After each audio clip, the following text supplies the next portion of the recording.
What's good, player? Hey, baby, what's going on? Hey, you need to cut that beard, man. Hey, listen. Hey, man, turn some light on, man. Where you Hold on, at? I'm in the movie theater. You know how I go. Hey, bro, listen. Hey, yo, yeah. Hey, yo. Huh? I wouldn't expect your beard to be that damn dark, Chris Miller. What's good, man? Hey, man. What's up, man? How you been? Hey, this Corona. Hey, this is a Corona beard, bro. I ain't shaving this until I go back to work. No, I'm not mad at you. No, I'm going to look bad, but you got it great, like. Hey, bro, I'm old. You know how many kids I got? And you want to have another one. Hey, hey, what you think? You know what I think, man. It ain't no debate for me. Hey, let me tell you something. And I'm going to keep it real on here real quick. We're going to keep it real. You know, we both from North Carolina, so we're going to keep it real. Bro, when he went golfing with Danny Ainge, and then he told the reporter, he told the Arthur the reporter dude, like, yo, after he dropped the angel, he said, yo, tell DJ he gonna be in for a long night. Come on, man, that's 49 game one. And you telling me game two, you come back and get 63 your second year in the league?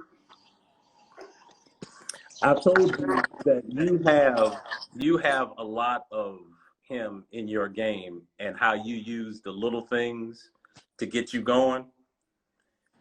You knew of all this. You know this. You're a historian. But when you see him give 4 Hall of Famers 63 points, and remember, bro, he's coming off a broken foot. Like, yeah, and then even just not even thinking about that, man. Just think about what 20, 30 games. He only got to play 14 minutes a game. 14 minutes. So he was in Indiana. He only could play 7 minutes. Remember that? Yeah, 7 minutes a quarter, 7 minutes a half. So he realized I'm gonna dominate for 7 minutes straight to let y'all know how great I am. Like, remember I told you before, like I said this, don't get me wrong. It's a lot of people that's talented. It's always a new era of basketball with certain situations. Mm-hmm.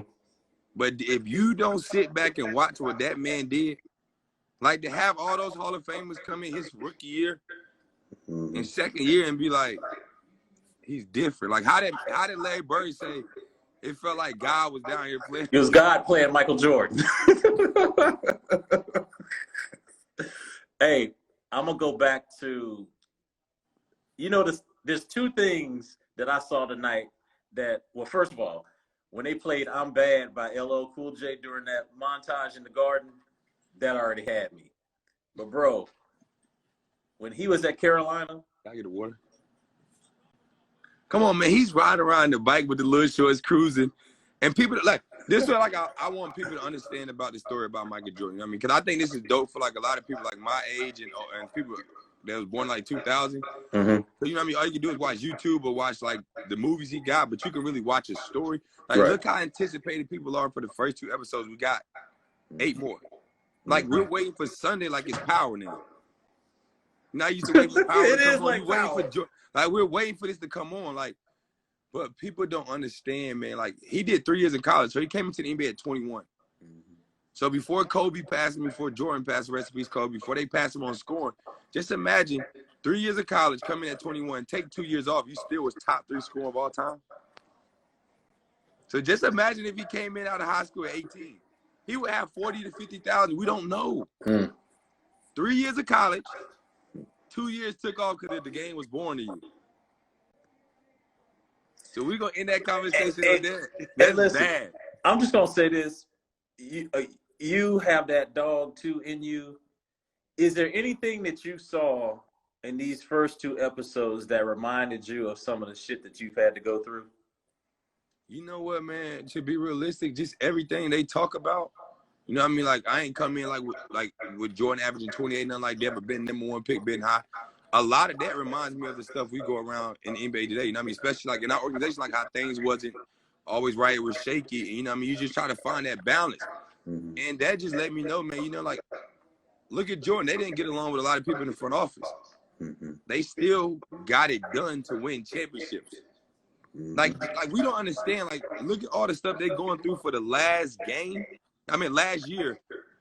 to try to win a three-peat. Like, this is for the 6 championship. We didn't know they went through all this with Scottie missing all these games. You see what I'm saying? Right. And then Scottie asking for a trade. Jordan trying to figure out how to get these guys to want to play. Come on, bro. Like, you go through all this to win number 6. They, like, come on, to be realistic, though, they could have kept it going. Like, people don't understand, like, if you put it in perspective like this, C-Mill, if they didn't sign Phil the 1-year deal, right, and they would let him keep coaching, do Phil Jackson go to the Lakers and win those championships early with Kobe and Shaq? I think they'd have ran it back. I always said But that. I'm just saying, just imagine if they gave him another year or two. He don't go to Kobe and Shaq in 2000, 2001, they win them championships. We don't know. Like that, it's crazy. They said that man could have won 82-0, and they would still not gonna get rid of him back. He won 5 championships for that city, man, and won 2 in a row. Then you tell him if he win a third one, you still gonna get rid of him? That was all that man hating on him. Yeah. It just goes to show you, bro, is it really about winning all the time? I'll just leave it at that. Like, they wanted, come on, you got the greatest basketball player of all time, winning championships, and you want to rebuild?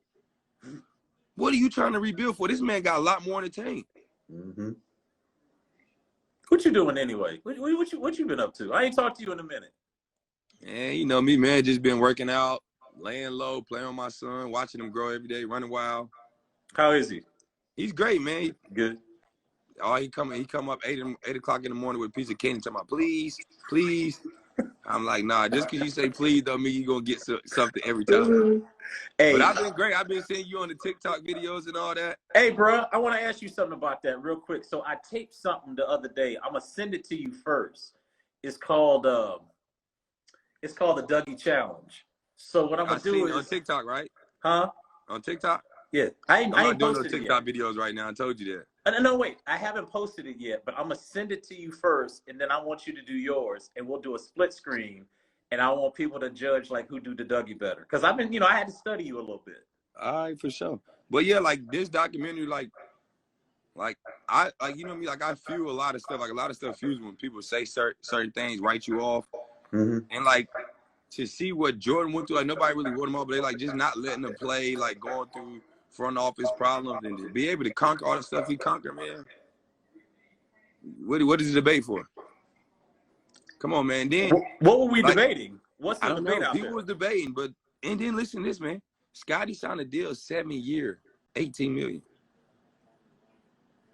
They didn't want to get that man his money.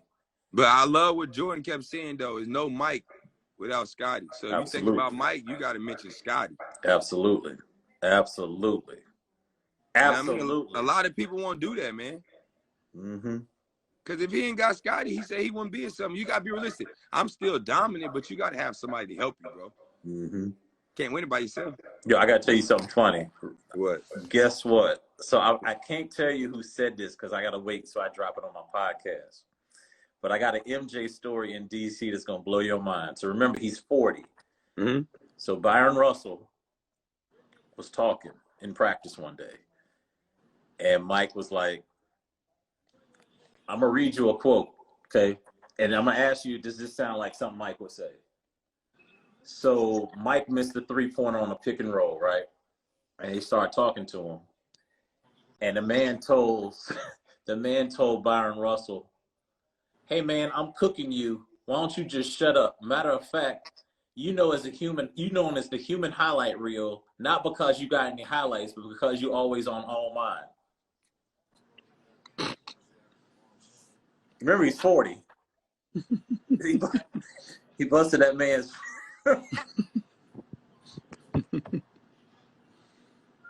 Like, man. The quote was cleaned up. So you know. I know they cleaned the quote up. They cleaned the quote up. They cleaned it up. So this man at 40 was still giving people that work. I contend he was still a top 10 player at 40. Did you just not see him in the Bahamas with Tom Brady playing against somebody, shot a jump shot, talking about and one? He told him, he said, you must have forgot you playing with Michael Jordan. You say he told you ain't watch no YouTube videos? Hey, would you play him? Would prime John Wall play prime MJ? Yeah, competitive nature. Yeah. Got to. I play anybody, you know what I mean? I play anybody, anywhere, anytime, bro. That's just me. That's just my nature. Like, I'm not backing out from nobody. I heard y'all the other day talking about one-on-one 3 dribbles. I noticed that you was trying to be real humble with it. Bro. Hey, man, C-Mill, it's like, listen. C-Mill, we just listen, C-Mill, we gonna save all that for next season. So, tell, you know what I mean? Tell Comcast and all them, you're gonna have to do some extra recording, some extra episodes. People don't understand. Like, I try to tell people, I said, if you just go back and look at my last time in the playoffs, just look at all the numbers I had because somebody posted them. I was like, I was hurt. I wasn't healthy. And then I'm telling people, like, they're like one-on-one. I said, one-on-one is not, it's tough. You got to have moves, 3 dribbles. We're not talking 10 dribbles, pick and rolls. See, mano. So are you picking it up at half court and starting? No, you check up at the 3-point line. Stand still, like, look, toss you the rock, you stand there, I toss you the rock, and I can be hands-on right there physical. We're not talking about coming down half court, full speed at somebody. No, you stand there and you go to work. You see your boy Mac on here. You see Mac? Said I wasn't out there at all. No, yeah. You're right, Mac, you know. But they gonna see. I'm not, like, I don't want to do a lot of talking. Like, you know what I mean? I talk to my homeboys. We talk about it all the time. And I think people, like, you know what I mean? It's rightful so, you know what I mean? You miss a year or so, people forget about you. And that's just more fuel to my fire. I have a great story. You know what it's going to be about. Hey, are you still trying to politic the league to make sure the first game is at home? I'm politicking it. Politicking. I need, listen, man. Hey, man, whoever worked for the NBA Player Association, NBA.com, the Wizards got to have their first game at home. It has to be in the, come on, man. Are you dug in or have you retired that? I retired that, man. But you know what? I'm coming out there I'm coming out there in the straight census mode. You know all about it. You'll get the preview story before anything. So we don't want to release everything on this live right now. Hey, I don't want to drop nothing on here because I don't want to give other people headlines. But I will say this. I know where your head's at. And I already know what you think. And you smiling right now already. You got something special. I can't wait, dog. We're going to get back on live another day. Tell the family I said what up, and I'm going to holler at you later, my man. My man, I get with you. All right, fam.